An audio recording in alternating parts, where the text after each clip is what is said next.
Eh bien, un nouveau projet de loi présenté à l'Assemblée de l'État exigerait que Chick-fil-A soit ouvert 7 jours sur 7 dans les aires de repos le long de l'autoroute. Le restaurant est généralement fermé le dimanche conformément à la politique de l'entreprise. Aujourd'hui, nous allons faire un petit exercice mental. Nous allons parler des lois sur le poulet et le dimanche. Mais en réalité, ce dont nous allons parler est bien plus profond, et j'aurais vraiment besoin de votre avis. Je n'en croyais pas mes yeux quand je l'ai vu. Quelqu'un se bat pour les libertés religieuses. Et même si je ne suis pas d'accord avec sa vision du sabbat, quelqu'un se battait pour ce qu'il croyait être le sabbat. Et je n'ai pas d'autre choix que de respecter cela. Aujourd'hui, nous allons parler de ce que j'aimerais appeler la loi du dimanche inversé. Et vous devrez vraiment écouter attentivement, car de mauvaises idées et de mauvaises pensées peuvent facilement nous traverser l'esprit. Alors, s'il vous plaît, écoutez avant de commenter. Très bien, commençons, car vous devez lire cette histoire. Nous étions en 2023 et le jour était le 27 décembre. Le sénateur de Caroline du Sud Lindsey Graham s'est rendu à Manhattan, à New York, pour poser devant un restaurant Chick-fil-A alors qu'il se battait pour que cette entreprise reste fermée le dimanche. Voyez par vous-même. Salut tout le monde, de retour à New York, sur le point de déjeuner chez Chick-fil-A à New York. Au moment où je vous parle, l'État de New York tente de faire passer une loi obligeant Chick-fil-A à rester ouvert le dimanche dans les aires de repos de l'État. Cela viole la Constitution. Cela porte atteinte aux libertés religieuses de chacun d'entre nous et de l'entreprise appelée Chick-fil-A qui essaie de respecter le sabbat. Prêtez votre voix à cette cause. Défendez Chick-fil-A. Nous devons les soutenir. Voilà. Il se bat pour le soi-disant sabbat du dimanche. Alors, pourquoi est-il ici? Laissez-moi vous dire pourquoi. C'est parce que le 18 décembre 2023, un article a commencé à circuler au sujet d'une aire de repos dans le New Jersey. Et voilà l'histoire. Imaginez que vous êtes en voyage en famille un dimanche après-midi et que vous vous arrêtez sur une aire de repos pour aller aux toilettes et manger quelque chose. Vous voyez un panneau au loin. C'est un Chick-fil-A, une oasis dans le désert. Si vous mangez du poulet, bien sûr. Quoi qu'il en soit, vous vous arrêtez et vous remarquez que le parking est plutôt vide, mais vous n'y prêtez pas attention. Il n'y a peut-être pas grand monde à ce moment-là, mais ce n'est pas grave. Cela signifie simplement que vous obtenez votre poulet plus vite. Vous entrez dans l'aire de repos jusqu'à ce que votre Chick-fil-A d'horreur soit fermé. Vos rêves d'un délicieux sandwich au poulet sont anéantis. Et c'est parce que, comme l'a dit Kanye West,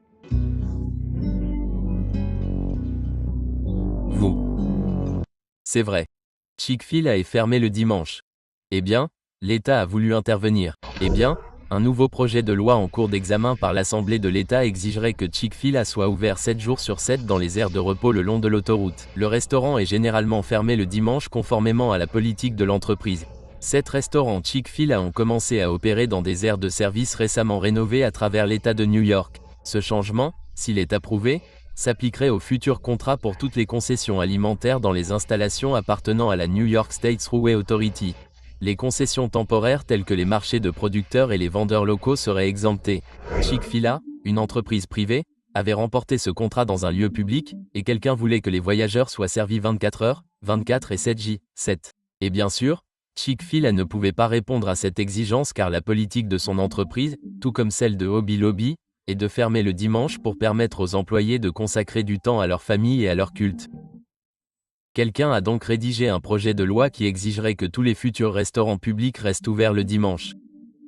Et c'est ainsi que cet article du New York Times le décrit. Tel qu'il est rédigé, le projet de loi ne s'applique qu'à tous les futurs contrats de concession alimentaire dans les installations de transport appartenant à la Thruway Authority ainsi qu'à la Port Authority of New York and New Jersey.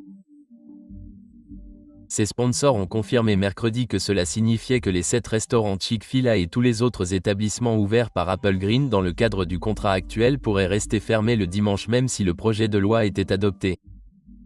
Lorsque Lindsey Graham a entendu parler de ce dilemme, il était furieux. L'article poursuit en disant « C'est la guerre ». Le sénateur Lindsey Graham de Caroline du Sud a écrit sur X la semaine dernière pour soutenir la chaîne de magasins de poulet alors que la nouvelle du projet de loi commençait à circuler sur les médias sociaux.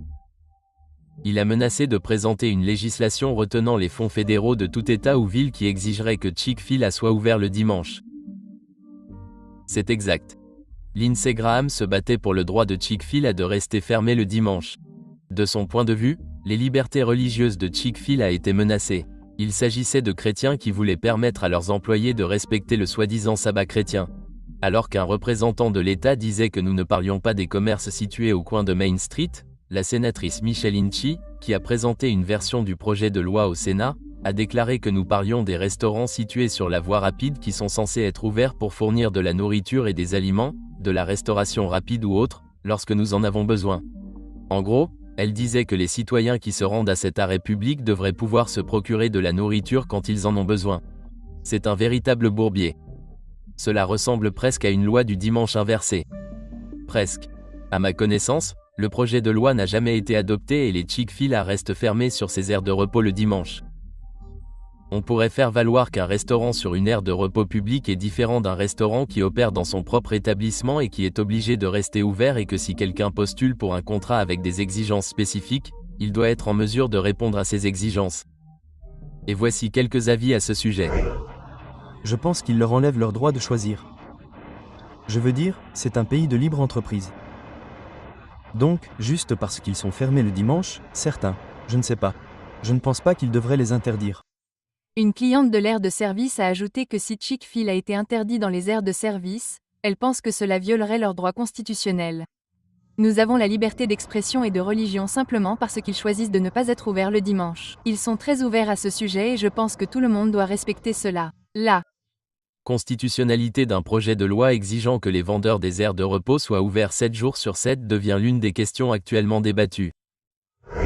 Mais les détails de la liberté de conscience par rapport à la liberté contractuelle sont une discussion pour une autre fois. Je ne peux pas tout faire en 20 minutes, mais faites-moi savoir si vous voulez que j'élabore sur ce point spécifiquement dans une autre vidéo. Quoi qu'il en soit, aujourd'hui, sur la base de cette histoire, j'aimerais parler d'une hypothétique loi sur le dimanche inversé et de ce que signifie réellement la liberté religieuse en répondant à la question de savoir comment je réagirais si le gouvernement essayait de forcer les gens à rester ouverts le dimanche et en examinant réellement les principes de cette loi. Et s'il existait effectivement une loi inversée du dimanche qui n'obligerait pas les gens à rester fermés le dimanche, mais qui obligerait les entreprises à rester ouvertes le dimanche, j'aimerais vous dire ce que je ferais. Même si je pense que le dimanche est un faux sabbat, même si je pense que le 4e commandement ordonne non seulement de se reposer le 7e jour de la semaine, mais aussi de travailler les jours 1 à 6, je peux vous assurer que je serais là en train de créer une vidéo pour dire qu'une loi qui obligerait les gens à ouvrir alors qu'ils ne le souhaitent pas en raison de leurs convictions religieuses est une violation de la liberté religieuse. Et cela parce que Dieu donne à chacun le droit de choisir d'obéir ou non à ses commandements. Et qu'en serait-il s'il existait une loi qui tenterait d'obliger les entreprises à fermer le samedi, le vrai jour du sabbat, un jour que je considère comme un jour de repos? Et si un groupe de personnes essayait d'obliger d'autres personnes à fermer leur entreprise ce jour-là? Que ferais-je? Je serais assis sur cette même chaise avec mon porte-voix en train de dire à mes collègues observateurs du sabbat ce que je dis aux observateurs du dimanche, à savoir qu'ils ne devraient pas essayer de légiférer sur la religion. Et ce que je vais vous montrer m'aide à comprendre pourquoi je fais cela. Laissez-moi vous montrer un commentaire que j'ai vu dans une vidéo récente sur ces lois du dimanche dont parlent des hommes comme Stephen Wolf. C'est très court et succinct, mais cela en dit long. Cela ne pose problème que si vous êtes adventiste du 7e jour. Jésus est le repos du sabbat tous les jours. Si vous ne l'avez pas compris, comme je l'ai dit, cette petite déclaration en dit long. Dans l'esprit de cette personne, elle a interprété les Écritures d'une certaine manière et elle croit que Jésus est son repos du sabbat. Et par conséquent, elle ne croit plus qu'elle doit obéir au 4e commandement. Et par conséquent, elle ne serait affectée par aucune loi du dimanche. Elle ne finirait jamais par souffrir de détresse économique et elle ne finirait certainement jamais dans une chaîne comme de nombreux adventistes au début des années 1880. Et c'est un peu comme les enfants disaient quand j'étais jeune, quand on ne se souciait pas des problèmes des autres. C'est dur. C'est ton problème. C'est comme ça que cette personne pense. Et c'est pour ça que ce dont je parle est si important. Il ne s'agit pas seulement des lois du dimanche, il ne s'agit pas seulement d'un jour contre le suivant. Il s'agit de comprendre fondamentalement qui est Dieu et comment il fait les choses en dehors d'une théocratie basée sur une alliance et comment l'homme essaie toujours de se présenter comme Dieu et de traiter son gouvernement comme une théocratie. Cette distinction est si importante à comprendre parce qu'il y a tellement de chrétiens aujourd'hui qui s'inspirent de la théocratie de l'ancienne nation d'Israël et qui essaient de modeler le gouvernement des États-Unis sur ce modèle. Ils le font en affirmant que lorsque Dieu travaillait avec la nation d'Israël, il y avait des lois du sabbat qui étaient mises en œuvre pour le bien de la société et que des lois du sabbat similaires devraient également être mises en œuvre aujourd'hui aux États-Unis. Voyez par vous-même. Ainsi, en plus d'assurer la justice dans nos relations civiles, l'autorité civile peut réglementer le jour du sabbat, par exemple, pour éliminer les soucis et préoccupations quotidiens qui nous distraient du culte du dimanche. Et l'ironie du sort, c'est que tout cela se fait en prétendant que les lois de l'Ancien Testament ont été abolies. On ne peut pas inventer ce genre de choses. Et pour ceux d'entre vous qui font cela, vous devez vraiment vous décider. Soit vous croyez que la loi a été abolie, soit vous n'y croyez pas. Et si vous le croyez vraiment, alors cela ne serait même pas un sujet de discussion. Il n'y aurait pas de nationalistes chrétiens essayant de mettre en place une pseudo-théocratie. La cohérence intellectuelle fait cruellement défaut. Alors, comment devrions-nous vraiment comprendre cela? Comment pouvons-nous savoir quelles lois appartiennent à notre système judiciaire et celles qui n'en ont pas? Si vous ne le saviez pas, dans la nation d'Israël, il y avait de nombreux péchés passibles de la peine de mort, y compris l'idolâtrie, la violation du sabbat, le meurtre, l'adultère, l'inceste, la bestialité, l'homosexualité et le viol. Toutes ces lois faisaient partie du système judiciaire ou des lois civiles établies par Dieu pour déterminer comment Israël devait se gouverner en matière de jugement. C'est là que nous devons comprendre la distinction entre les lois civiles et les lois morales. Les chrétiens qui prônent l'application des châtiments et des lois de l'Ancien Testament à notre société moderne brouillent souvent la frontière entre les lois civiles et les lois morales. L'autorité civile peut réglementer le jour du sabbat. Par exemple, dans l'ancienne nation d'Israël, il y avait 3 types de lois: les lois morales, les lois civiles et les lois cérémonielles. Les lois cérémonielles étaient celles qui renvoyaient au Christ. Elles ont été abolies à la suite de la vie, de la mort et de la résurrection du Christ. Nous le savons grâce à des textes tels que Colossiens 2:14-16. Nous avons ensuite des lois morales comme les 10 commandements qui sont basés sur une révélation du caractère de Dieu et qui existeront pour toujours. Les lois civiles étaient celles qui étaient là pour maintenir l'ordre dans la société, comme la manière de rembourser quelqu'un si vous tuez accidentellement sa chèvre ou sa vache, entre autres choses. Dans une théocratie, il y a absolument un chevauchement entre les lois morales et les lois civiles. C'est pourquoi, dans de nombreux pays musulmans, on continue de lapider les gens pour adultère. D'un point de vue chrétien, il faut comprendre que le mélange de lois morales et civiles dans l'Ancien Testament a été donné à l'ancien Israël sous une théocratie où Dieu était leur roi direct. Ces lois ont été conçues pour un peuple spécifique dans un pays spécifique sous une alliance spécifique. C'est pourquoi, aux États-Unis, nous ne lapidons pas les adultères, malgré le fait que le commandement stipule « Tu ne commettras pas d'adultère ». Et très honnêtement, si nous le faisions, il y aurait beaucoup plus de morts. Et pour être tout à fait honnête, il y aurait aussi beaucoup de chrétiens morts, car malheureusement, les chiffres de l'adultère chez les chrétiens et les non-chrétiens ne sont pas très différents. Et vous pouvez le voir dans cet article qui souligne comment la pornographie fait grimper les taux d'adultère chez les chrétiens et qui dit ceci: sans favoritisme, les liaisons infectent les mariages chrétiens au même rythme qu'elles paralysent les mariages à l'échelle nationale. Alors, combien de chrétiens et de dirigeants chrétiens se retrouveraient punis par le gouvernement si la moralité était légiférée comme les gens essaient de le faire? Ce sont des chiffres comme cela qui ont poussé le populaire youtubeur conservateur Matt Walsh à parler d'une histoire qui a récemment fait le buzz sur internet lorsqu'un couple assistant à un concert de Coldplay a été exposé pour sa liaison. Partout, les gens ont minimisé la situation. Mais Matt Walsh a dit ceci sur ce que nous devrions éventuellement faire en tant que société. Une démonstration absolument honteuse. C'est tout simplement choquant et incompréhensible que 2 personnes aillent à un concert de Coldplay. Et maintenant, je sais qu'1 million de personnes ont déjà fait cette blague, mais en tant que père, je n'ai aucune aversion pour répéter des blagues éculées. Quoi qu'il en soit, comme vous l'avez vu, ils ont été surpris en train de se faire des câlins l'un contre l'autre, puis ont paniqué lorsque la caméra s'est tournée vers eux. Andy est tombé par terre comme si quelqu'un venait de lancer une grenade. Kristen s'est détournée et s'est couverte le visage, mais il était trop tard. Certes, il n'y a pas de bonne façon de réagir lorsque vous vous retrouvez sur le jumbotron d'un concert de Coldplay en train de serrer dans vos bras le collègue avec qui vous avez une liaison. Au milieu de toutes ces moqueries, nous ne devrions pas perdre de vue le fait que nous parlons d'adultère. Et l'adultère est incroyablement nocif et profondément pervers. C'est pourquoi, lorsque cela est devenu viral pour la première fois, j'ai répondu sur X avec une prise de position qui ne surprendra personne dans mon public. J'ai dit que l'adultère devrait être illégal. Il devrait y avoir des répercussions non seulement personnelles et professionnelles, mais aussi juridiques. C'est le genre de déclaration qui choque et consterne l'esprit moderne, mais qui n'aurait choqué ou consterné personne dans le monde jusqu'à très récemment. Les lois contre l'adultère étaient monnaie courante pendant des siècles partout dans le monde. Et je ne dis pas que nous devrions criminaliser l'adultère uniquement pour cette raison, mais lorsque les voix de nos ancêtres s'expriment à l'unanimité sur un sujet, il est sage de les écouter au moins. Vous avez bien entendu, il pensait qu'en tant que société, nous devrions envisager de criminaliser l'adultère parce que c'est mauvais et destructeur pour la société. Et il a raison. C'est mauvais et destructeur pour la société. Mais voici le problème. Le gouvernement civil est là pour punir les crimes. Et l'adultère ne devrait être criminalisé que dans le contexte d'une théocratie.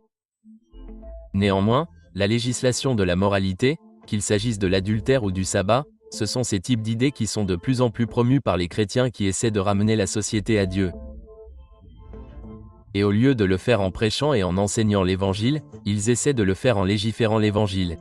La séparation des lois morales et des lois civiles et des sanctions est la raison pour laquelle nous ne tuons pas les adultères et les homosexuels ou ne les mettons pas en prison. La séparation des lois civiles et morales est la raison pour laquelle nous ne mettons pas les gens au pilori pour avoir enfreint le sabbat ou ne les mettons pas en prison comme ils le faisaient auparavant. Mais à la fin des années 1500, les puritains d'Angleterre et des premières colonies américaines se sont avérés aussi stricts que les pharisiens dans l'observation du sabbat. Il s'agissait de communautés théocratiques. Ces communautés pensaient établir la règle de Dieu ici sur terre. Et elles voulaient suivre ce qu'elles considéraient comme la loi de Dieu. Dans la baie du Massachusetts, au XVIIe siècle, ne pas travailler le dimanche ne suffisait pas. On ne pouvait pas rire. On ne pouvait pas jouer. On devait faire des allers-retours révérencieux entre l'église et les gens, et c'était à peu près tout. Marcher, monter à cheval, jouer d'un instrument de musique, faire du bateau, nager et faire la cour sans nécessité étaient tous des crimes passibles d'amende, de coups de fouet, d'oreilles tranchées ou de pilori. C'est pourquoi ces adventistes n'auraient pas dû faire partie de ces gangs de prisonniers. Et c'est parce que nous ne sommes pas une théocratie.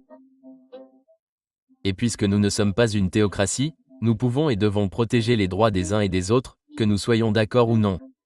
Au lieu de dire des choses comme « ce n'est un problème que si vous êtes adventiste du 7e jour, Jésus est le repos du sabbat tous les jours ».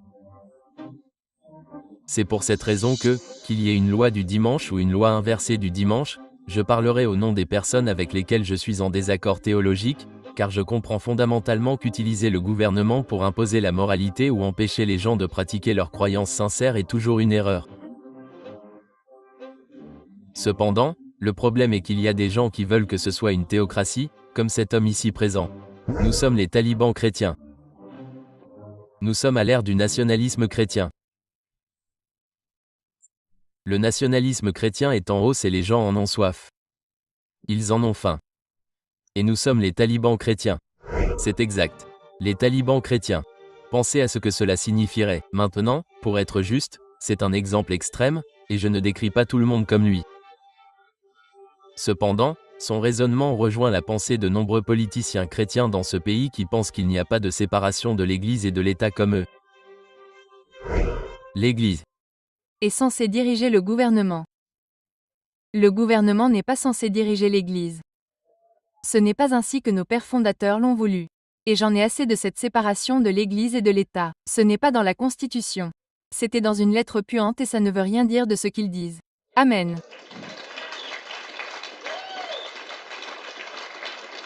Eh bien, tout d'abord, il n'y a pas de clause de séparation. Elle n'apparaît nulle part dans la Constitution. La séparation de l'Église et de l'État n'existe pas. Et en réponse à ce genre de réflexion, Adam Kinzinger a dit ceci. Il n'y a aucune différence entre cela et les talibans. Nous devons nous opposer aux talibans chrétiens. Je dis cela en tant que chrétien. Il est capable de voir exactement le même point que j'essaie de faire valoir, à savoir qu'avec la montée du nationalisme chrétien, il y a eu un renouveau du même esprit que la National Reform Association du milieu à la fin des années 1880, qui voulait établir officiellement la nation chrétienne en modifiant la Constitution. Et vous pouvez voir ce qu'il voulait faire dans cet article de Wikipédia intitulé l'amendement chrétien. Nous, le peuple des États-Unis, reconnaissons humblement Dieu Tout-Puissant comme la source de toute autorité et de tout pouvoir dans le gouvernement civil, le Seigneur Jésus-Christ comme souverain parmi les nations, sa volonté révélée comme la loi suprême du pays afin de constituer un gouvernement chrétien. Comme je l'ai déjà dit et je continuerai de le dire, cela va au-delà des lois du dimanche. Que planter une église à Washington fait partie de votre mission pour essayer de transformer cette ville en une nation chrétienne? Oui. Donc, chaque société est théocratique. La seule question est de savoir qui est théo. Dans une démocratie laïque, ce serait Déo, le peuple. Dans une république chrétienne, ce serait le Christ. En tant que chrétiens, que nous pensions que le sabbat soit le samedi ou le dimanche, nous devons nous poser une question sérieuse. Dieu cherche-t-il à établir une autre théocratie sur cette terre ou non?